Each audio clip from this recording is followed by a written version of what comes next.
We have come to the lunch break on the first day of questioning of the undercover officer Carlo Soracchi, who, using the cover name Carlo Neri, infiltrated the Socialist Party, a range of anti-fascist groups, including No Platform, the away team. I'm joined by Paul Cribbins, who knew Carlo Soracchi as Carlo Neri when he was deployed undercover. What have you made of what we've heard from him this morning so far? Well, first of all, I want to say I'm not ashamed of anything we did. I mean, we drove the BNP off the streets in the 90s, and it's like so I've got on my grave being proud of it. It's like, looking back, it's fantastic. Now I think about it, I think, well, at the time, they say you can't see the wood for the trees, but we did. There was no gigs by the far organisations. We drove them out of Brick Lane, and we made their lives terrible, which is great. And I'm looking at this fella now, and the tittle tattle he was reporting, it seems farcical. I mean, like the information he was passing, anyone could have known, and it just seems to be. I heard in a pub they were going to sell papers at a picket line in Hackney. I mean, is this what this man was getting paid for? I mean, I want a refund, basically. I want a refund on my tax money. It's ridiculous. Put a bit closer to your mouth. Yes, right. Yeah. No, I mean, it has been absolutely banal. Some of the reports that we've seen, and he's literally said, "Oh, I handed in a leaflet to the back office, and they've turned this into a report." Or it's like, I was in a pub and I overheard it. Or the best one was like, there was a man with a dog in a pub, and I liked the dog, and I got chatting to him, and he said, and it was, it was all incredibly just. I mean, second hand would be a bit being generous. It was like third or fourth hand in some cases. No, I mean, every anecdote involves I was in the pub. So basically, the British taxpayer paid this man to go down the pub and try and sleep with left-wing women. It's like, as I said, if he was on performance-related pay, he'd owe me money. I think this case he didn't come up with anything that couldn't have been found out by my mum. I mean, we never kept anything secret anyway. And this lies about, someone who didn't fit in with the gang was threatened with a pen in a pub. I mean, I was definitely involved in this kind of action, and this never happened. Who was we threatening with a pen? I mean, it was. I mean, that was really ridiculous. I mean, this whole thing. I mean, what we saw was the risk assessment that had come from the SDS, which said very clearly that there had been, by this point, the unit had been in existence for like 30 odd years. There'd never been any physical any physical attacks against undercover officers who'd been exposed in any way. And he said that, that wasn't the impression that he got. That and he was like, why did you feel that you were under threat of physical attack? He said, my target group had threatened violence against people in the past. And he said, have you ever witnessed any violence? Oh no, never witnessed any violence. He said, but I was aware of a threat of violence. And is that, well, what was so threatening about it? Oh, they used weapons. And he had to be pushed. What weapon? And he said, well, it was a pen. And I was just like, for God's sake, man. Do you know what I mean? This was just ridiculous. We also saw a report. I mean, one of the last reports that we saw just before we finished for lunch was a report that there was going to be a protest by 3 mums at a nursery. Yeah, I know. I mean, it's absolutely farcical. I mean, as you said, there was someone from the Socialist Party, someone from Unison, and someone from the SWP who would have protested about Cherry Brett, who no doubt would have turned up with an armed escort anyway. Funny, I remember seeing Sherry Brown in Euston Station and giving her a load of abuse, but it's what you did in those days. She was Tony Blair's wife, Tony Blair's right-hand man, as it were. I said, look at this stuff. I mean, I thought I was carrying out a public service anyway, keeping fascists off the street, keeping people safe. It's like, I don't want a medal for it, but I didn't do it for an ego thing or financial gain. I did it because it was the right thing to do, and I think we need more people doing it now because we've got the scourge of the far right out on the street now, making people's lives terrible, just causing pissing in the street, harassing Asian shopkeepers, and it's like, we need an away team again, as far as I'm concerned. Yeah, no, I mean, I think that's absolutely true, and I think the systematic way in which the SDS and the National Public Order Intelligence Unit, the successor unit, targeted anti-fascists in such a way as to do their very best to undermine the groups, disrupt the groups. I mean, he spoke quite openly about the fact that he was looking to report on divisions that existed between the left, and we've seen this throughout all the reporting of these undercover officers, that they're looking to exploit and drive wedges between groups to show that there's disagreements. And supposedly the whole point of these deployments is to prevent public disorder, but it seems he's getting involved in much more than that. Oh yeah, definitely. It was to find out our mindset and infiltrate our groups. I was a construction worker, and we know they infiltrated the rank and file building work. That's how basically I got involved in this. But I mean, it just seems every year we celebrate D-Day, our forefathers went and fought fascists, and it's like, you know, we were fighting fascists, we were doing the same thing. These horrible people who were prepared to commit murder, you know, terrorise law-abiding tax-paying citizens. We were down there to disrupt their process. Why weren't they infiltrating them? Why weren't they disrupting them? Why are they having a go at us? I mean, you know, I'm a law-abiding citizen. It's like, you know, I'm a socialist. You're allowed to be a socialist in this country, as far as I'm concerned. Yeah, I mean, we have. I mean, from the inquiry, we've seen, you know, repeated long-term deployments by undercover officers into left-wing groups, into anti-fascist groups. We've only seen one example of an undercover officer infiltrating the BNP. He did that for 3 months. Went to one protest, went to one meeting, and then withdrew because he feared that his fellow officers would expose him because they had sympathy for the BNP. And I think that speaks volumes. I didn't know that, and that's absolutely well.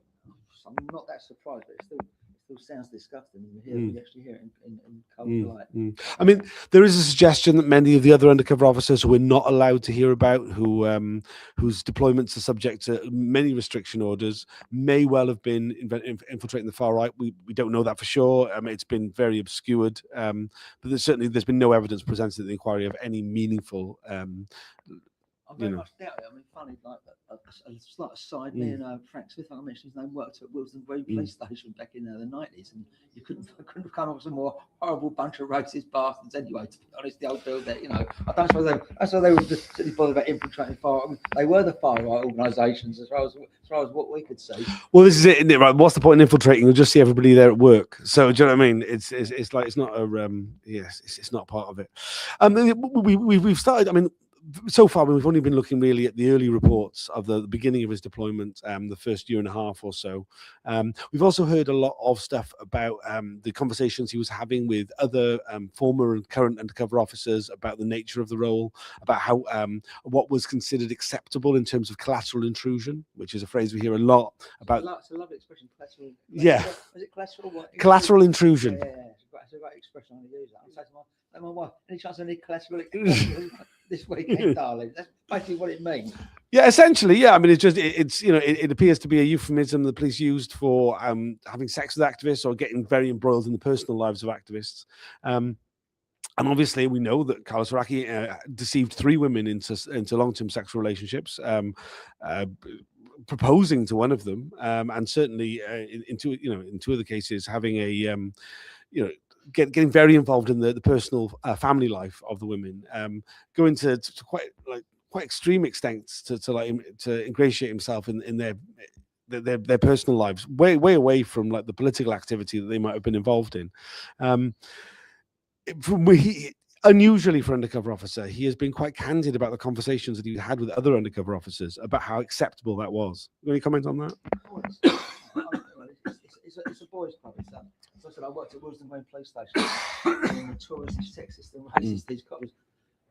As we were building them, they thought they could get away with it in front of us, but obviously me and my friend who were both dining the wall Trotskyists were like, you know, thinking, Jesus Christ, this is what the British police are like. Well, we should know anyway, but yeah, I can imagine it. Like before and all this and a lot of laughter. It was all a big laugh.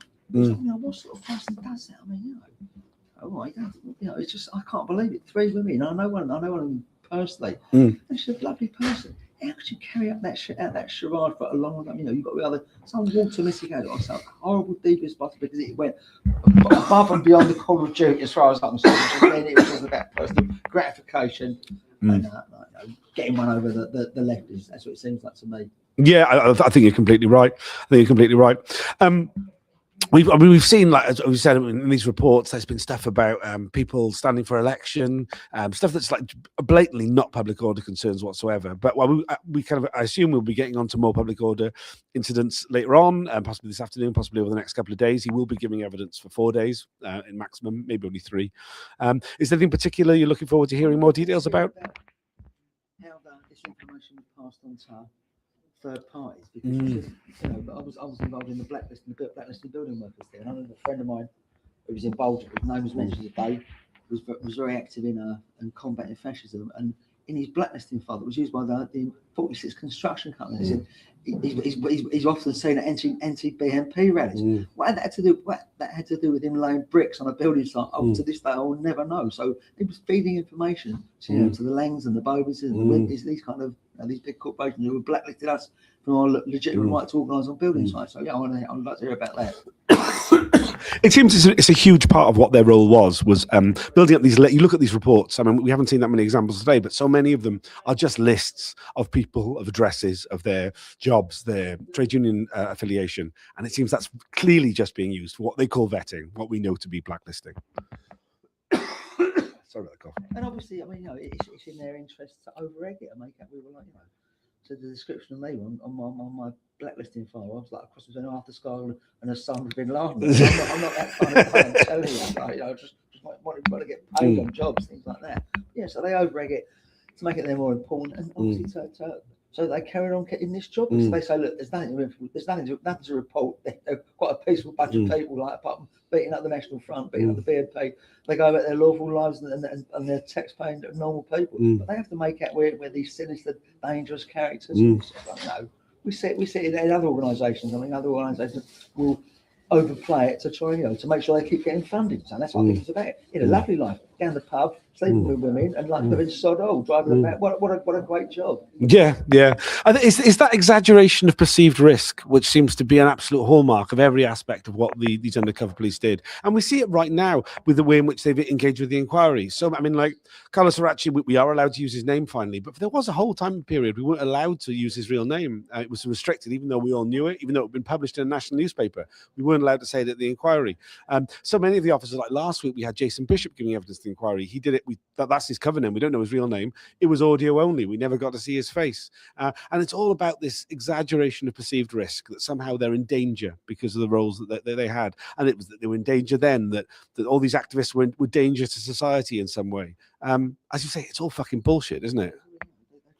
We were like the Barnum Minoff gang. I mean, I was blatantly open about every Saturday I'd stand there selling papers and I'd go to work and of course I go to work. I mean, I never hit it, we never had a secret cache of weapons or something like that. It was just, apart the pen, obviously. We had a pen, the dangerous pen. The dangerous pen. I mean, one of the, you're wearing some of the merch, which Dave Smith was talking about earlier, that's been created, the away team. From what we've heard, it was not really a formal organisation in the past, perhaps one now because of the inquiry, and we're able to produce this merch. Perhaps some away team pens would be another good idea. Yes. And we've had some comments. One from the campaign opposing police surveillance saying Barr did brilliantly pushing when Soracchi said the target group was violent to members they turned against. Pushed by Barr, he admits only one person had been subjected to violence. Pushed further, he admits he didn't see it, but weapons were produced.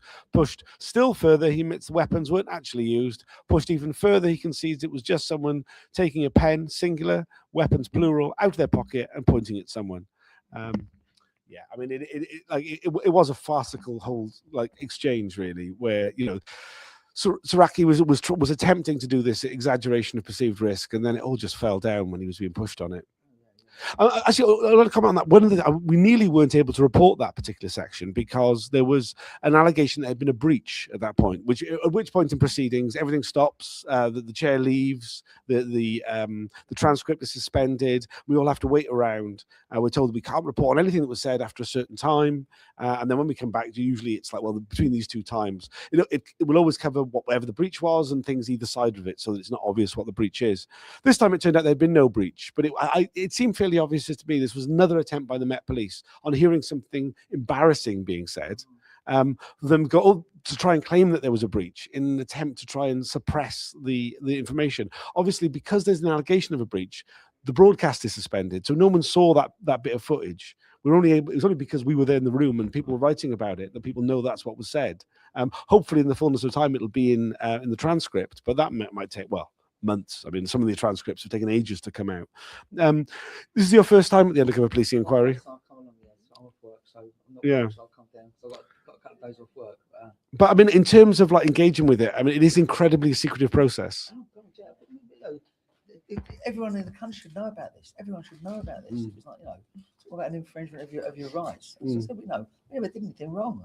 No one was ever nicked. That's the thing, no one was ever arrested. No one went to prison for the things we did. We just did we were doing what my grandmother did, chasing fascists off the streets, and that's it.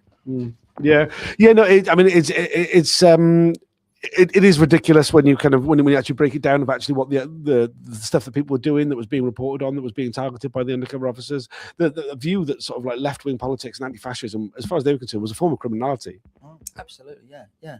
And as I said before, it was like, every year we celebrate VE Day when we finally defeated fascism. And like, that millions of people died fighting fascism. It was a huge achievement.